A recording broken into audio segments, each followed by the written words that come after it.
ببقى سعيد جدا لما يكون في حد من جيلنا كده لامع وعامل حاجه كويسه. انا نفسي ابقى لامع مش عارف. لا ان شاء الله يا كابتن. كلمني اول اخبار فرقتك ايه؟ قبل ما نسجل بس اقول لك على حاجه عشان انا عايز اخبط وارزع. لا خبط براحتك قول بس. هموت واخبط ان شاء الله العظيم. طبعا احنا خدنا فرقه السنه اللي فاتت كانت ماشيه وحش جدا، فرقه نادي الشمس.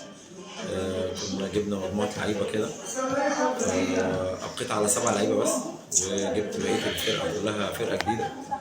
واعتقد السنه دي احنا ماشيين كويس، احنا ماشيين الاول اهو، اول الجدول وماشيين بخطوات ثابته، وان شاء الله السنه دي يبقى شكلنا كويس. لكن فرق كام بونت بينك وبين التاني؟ الجدول عندنا الاول 22، وفرق بيني وبين الو ايجيبت بونت، بيني وبين الشرطه بونتين، فالجدول ضيق قوي. احنا بنكسب وهو بيكسبنا، فالمنافسه بقت شعواء الصراحه. الاسبوع كام؟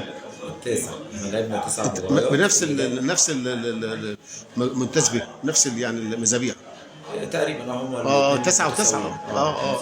هنلعب الجوله العاشره الاسبوع الجاي، بس سبت وثلاث دي صعبه شويه، بس هي كويسه عشان نخلص من الدوري ده، احسن فعلا بقى ممل جدا جدا. قلت من شويه عايز اخبط وعايز اقول ما تقول تفتح قلبك.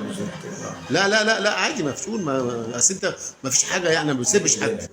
لا لا لا دي ما فيهاش سب، انت بتقول رايك على حاجه. الكابتن لسه قايل في مهزله وتعرض لمهزله وتعرض على ظلم تحكيم بيبين، وقال دي مهزله تحكيميه. بص، هو الموضوع مش هيبقى في الشغل على قد ما هو انت محتاج لكل اللي منك يدعموك. مجلس اللي اداره منك ما يدعمكش، مش هنتكلم في تفاصيل دلوقتي. لا لا من حقك لما اللي تقول. منك ما يدعمكش ده يعني دي بدايه الصعود الى الهويه، مش النزول بس. فدي اكتر حاجه تقريبا هتقسم نادي الشمس او فريق نادي الشمس نصين خلال اسبوع ل 10 ايام. يعني انت تتوقع يحصل انهيار؟ هيحصل مع الاسف مأساة.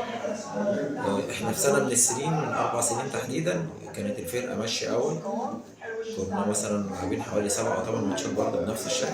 وبعدين فجأة كان يمكن كابتن ناصر زيدان برضه من حسن الحظ حضر معايا المشكله دي.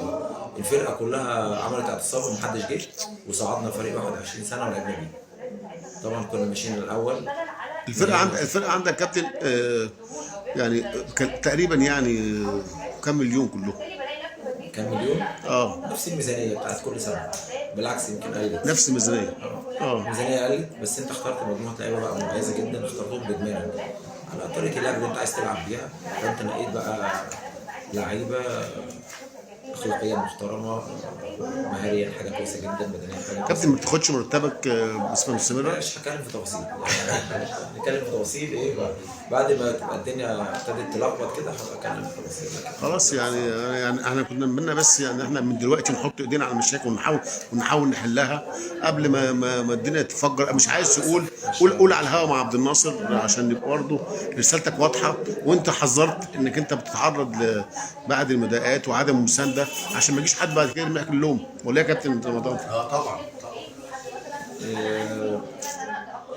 للاسف برضو مش هقدر اتكلم فيها قوي، لان الامور فيها شيء من الحساسيه شويه، لان النهارده رئيس النادي ومجلس الاداره انت بتربطك بيهم علاقه شخصيه مش علاقه عمل بس. ما واضح ان علاقه شخصيه قويه، عشان كده انت بتتعرض للظلم. فالكلام يعني يمكن هقول انه اما تبقى اخويا وصاحبي قوي في ينفع تدوس عليا. كابتن انت ابن النادي، انت ابن النادي.